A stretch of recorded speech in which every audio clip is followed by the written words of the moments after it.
हम हर कोई किसी न किसी ऑक्यूपेशन में है, किसी न किसी प्रोफेशन में है। उसकी सैंक्टिटी मेंटेन करना और उसके बाद उससे रिलेटेड जो भी कोई हैज़र्ड है तो उसको मिनिमाइज़ करने की कोशिश हर किसी को करनी चाहिए। हर ऑक्यूपेशन से रिलेटेड जो सेफ्टी मेजर्स हैं वो वर्क एनवायरनमेंट में प्रेजेंट होने चाहिए। Then secondly they must be in practice and thirdly every worker and the employer or the other responsible people must be aware of it। कोई भी occupation होगा तो उसके वर्कर्स पे डिपेंड करेगा, वर्क फोर्स पे डिपेंड करेगा। अगर वर्क फोर्स आपकी सेफ है while at work, while of the work, तभी वो ऑक्यूपेशन थ्राइव करेगा, तभी वो सोसाइटी थ्राइव करती है, तभी वो प्रोग्रेस कर सकेंगे। देखिए, किसी भी कंट्री की इकोनॉमी या वहाँ की स्ट्रेंथ के लिए डिफरेंट टाइप्स के जो ऑक्यूपेशंस हैं उनका फ्लरिश करना बहुत ज़रूरी होता है जी। और कोई भी ऑक्यूपेशन होगा तो उसके वर्कर्स पे डिपेंड करेगा, वर्क फोर्स पे डिपेंड करेगा।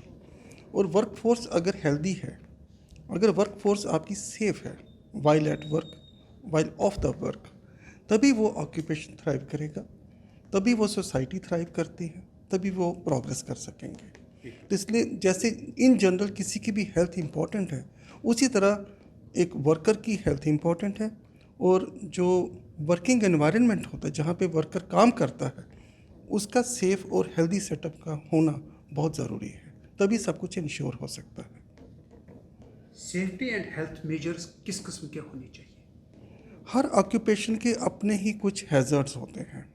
हर ऑक्यूपेशन को चलाने के लिए अलग टाइप की वर्किंग एनवायरनमेंट होते हैं। जैसे इंडस्ट्री है, वहाँ पे मशीन्स होंगी, हाई टेम्परेचर होंगे, लो टेम्परेचर होंगे, कुछ केमिकल्स यूज़ होंगे या कुछ बायोलॉजिकल एजेंट्स यूज़ होंगे। जैसे एग्रीकल्चर है, फील्ड्स ओपन में गर्मी बरसात हर चीज़ का असर किसान पे पड़ता है।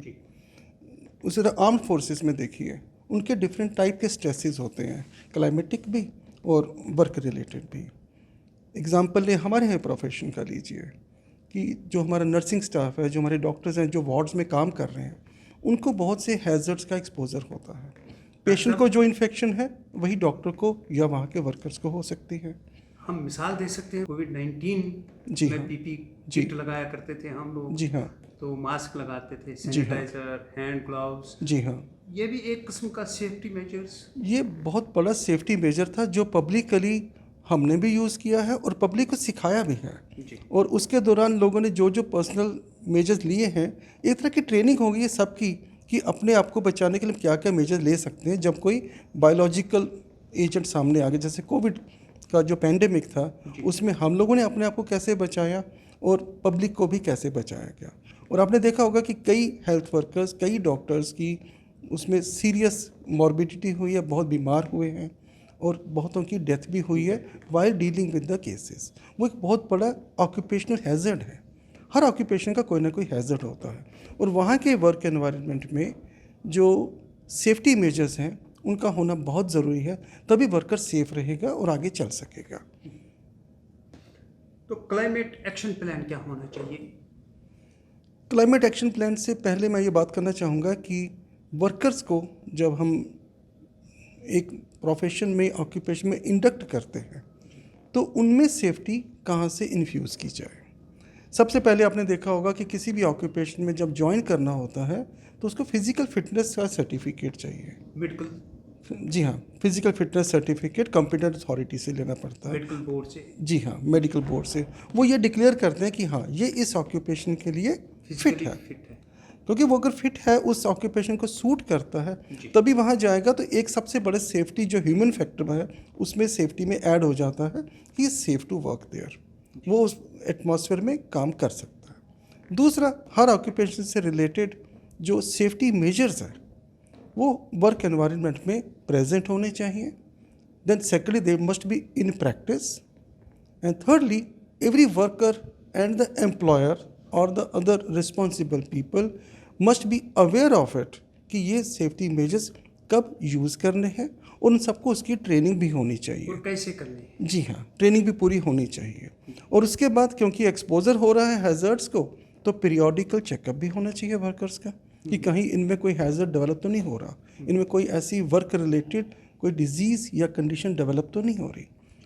रेगुलर पीरियोडिकल एग्जामिनेशन से क्या होता है कि आप किसी भी हैज़र्ड के से रिलेटेड कोई बीमारी डेवलप हो रही है वर्कर में, उसको एक अर्ली स्टेज पे डिटेक्ट कर सकते हैं। जल्दी डिटेक्ट करेंगे तो उसको ट्रीट करने का मेजर भी ले सकेंगे, तो वर्कर की हेल्थ इंश्योर होती है। बड़े बड़े कंस्ट्रक्शन प्रोजेक्ट हो रहे हैं जी। कैसा होना चाहिए, वर्किंग कंडीशंस कैसे होनी चाहिए ताकि सेफ्टी और हेल्थ भी दोनों का ख्याल रखा जाए? देखिए, जो भी वर्क हो रहा है, जो भी ऑक्यूपेशन, जो भी इंडस्ट्री है, जो भी डेवलपमेंटल प्रोजेक्ट्स हैं, वहाँ की अपने अपने हैज़र्ड्स हैं। जैसे कंस्ट्रक्शंस में आपने बताया कि हाइट से गिरने का खतरा होता है, किसी भारी चीज़ के ऊपर गिरने का खतरा है, then you are expose to extreme sun, extreme rain, extreme cold. तो इन सब से डील करने के लिए वर्कर्स के लिए एक प्रोटेक्टिव एनवायरनमेंट का होना बहुत ज़रूरी है। अगर कोई ऐसा एक्सीडेंट कोई हो जाता है तो उसको डील करने के लिए उनके पास प्रॉपर फैसिलिटीज़ होनी चाहिए, जिससे कि जल्दी से जल्दी वर्कर को एक मेडिकल केयर दी जा सके या कहीं सेफ जगह पे पहुंचाया जा सके। वो हर एनवायरनमेंट के हिसाब से, हर वर्किंग एनवायरनमेंट के हिसाब से इन प्लेस होना चाहिए। किसी भी वर्क प्लेस पे अगर हैं तो वहाँ की एम्प्लॉइज़, एम्प्लॉयर और जो फैसिलिटेटिंग टीम्स हों, उन सबको कलेक्टिवली काम करना पड़ता है। अगर हम क्लाइमेट को ब्लेम करना चाहते हैं हर बात में कि क्लाइमेट के कारण ऐसा हो रहा है, तो क्लाइमेट के लिए एक आदमी की रिस्पॉन्सिबिलिटी नहीं है, उसमें सभी की कलेक्टिव रिस्पॉन्सिबिलिटी है। अगर आपको ग्रीन हाउस इमिशंस रोकनी है तो सबने कलेक्टिवली करना है।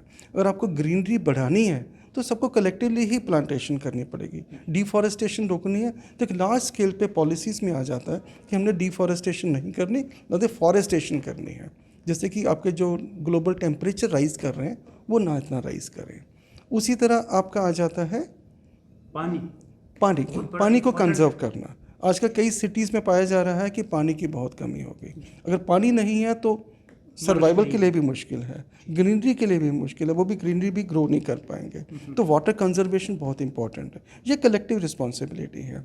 उसी तरह जो गवर्नमेंट ने कितने पॉलिसीज़ बना रखी होती हैं, कई रूल्स एंड रेगुलेशंस हैं to prevent accidents on the road, accidents at work places.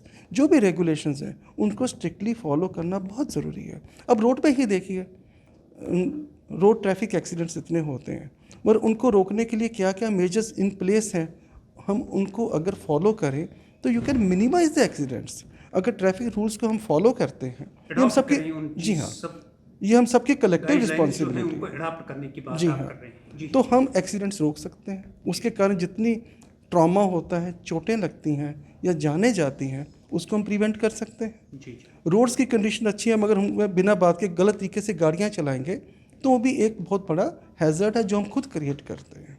तो लोगों को भी चाहिए रूल्स एंड रेगुलेशन जो सेफ्टी, उनकी सेफ्टी के लिए डेवलप्ड है, उनको स्ट्रिक्टली फॉलो करें।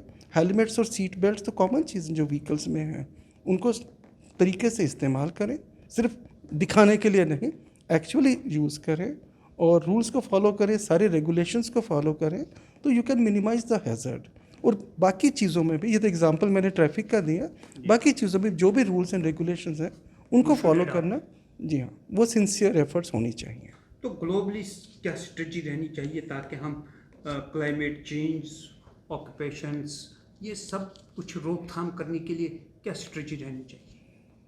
वही मैंने कहा, हर किसी के लेवल पे रिस्पॉन्सिबिलिटी है। जैसे कहते हैं minimal use of the non biodegradable products, minimal use of non biodegradable products. जैसे आपका प्लास्टिक है, उसका इस्तेमाल कम से कम हो, एनवायरनमेंट में प्लास्टिक की इमिशन या इसका रिलीज़ मिनिमल हो, जो ऑर्गेनिक चीज़ें हैं उनका इस्तेमाल ज़्यादा हो, और उसके बाद एनवायरनमेंट को पॉल्यूट ना करें। हम एनवायरनमेंट को इम्प्रूव करना एक अलग बात है, और उसको जो पॉल्यूट ना करना भी एक बहुत बड़ी कंट्रीब्यूशन होगी। हम पॉल्यूशन कम करें, पानी कंजर्व करें। उसी तरह जैसे हम इलेक्ट्रिकल गैजेट्स बहुत इस्तेमाल करते हैं, एयर कंडीशनर्स बहुत यूज़ करते हैं, उसके कारण जो ग्लोबल टेम्परेचर्स हैं वो राइज़ कर रहे हैं। अगर हम इनका इस्तेमाल भी जुडिशियसली करें, मिनिमल तरीके से करें, मिनिमल इमिशंस रखें, वो भी अपने आप में बहुत बड़ी कंट्रीब्यूशन है towards saving the environment, and that only can prevent the gross climatic changes which are occurring and which are detrimental to health. Safety and health at work. जी बहुत बड़ी चुनौती है हम सब के लिए। जी। तो क्या करना चाहिए हम, आपका भी योगदान, मेरा भी योगदान, किस तरह, बहुत बड़ा चैलेंज है ये हमारे अपनी अपनी प्लेस ऑफ वर्क पे हर किसी को कॉशियस रहना चाहिए कि यहाँ पे कौन कौन सा एक्सीडेंट हो सकता है, कौन कौन सा हैज़र्ड है जिसको प्रिवेंट करने के लिए मेरे को एफर्ट्स लगाने चाहिए, जिसको बोलते हैं सेफ्टी ऑडिट और health status audit of every work place. उसमें खाली मैन मशीनरी इंटरेक्शन नहीं है, मैन टू मैन इंटरेक्शन भी है। हमारा वर्किंग एनवायरनमेंट, इंटरपर्सनल रिलेशंस वो भी अच्छे होना बहुत ज़रूरी है। And that's again important, you can say contributor for better working conditions and better productivity.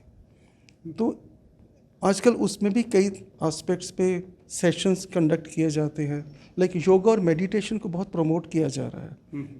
Then physical activities even at work place, कई कॉरपोरेट सेक्टर्स में पाया गया कि वो जिम्नेजियम तैयार कर देते हैं या मेडिटेशन रूम्स हैं या बीच में थोड़ा रिलैक्सेशन एक्सरसाइजेस करें। तो ये सब मैन टू मैन इंटरेक्शंस को हेल्दी बनाने में बड़ा कंट्रीब्यूट करता है और दैट मस्ट बी प्रमोटेड। उसके बाद आ गया how to use the machinery, how to use the equipment, उसके बारे में पूरी अवेयरनेस हर वर्कर को होनी चाहिए। डॉक्टर राकेश बहल, हम 28 अप्रैल को world day for safety and health at work पे बातचीत कर रहे हैं। क्या संदेश रहेगा इस दिन के लिए?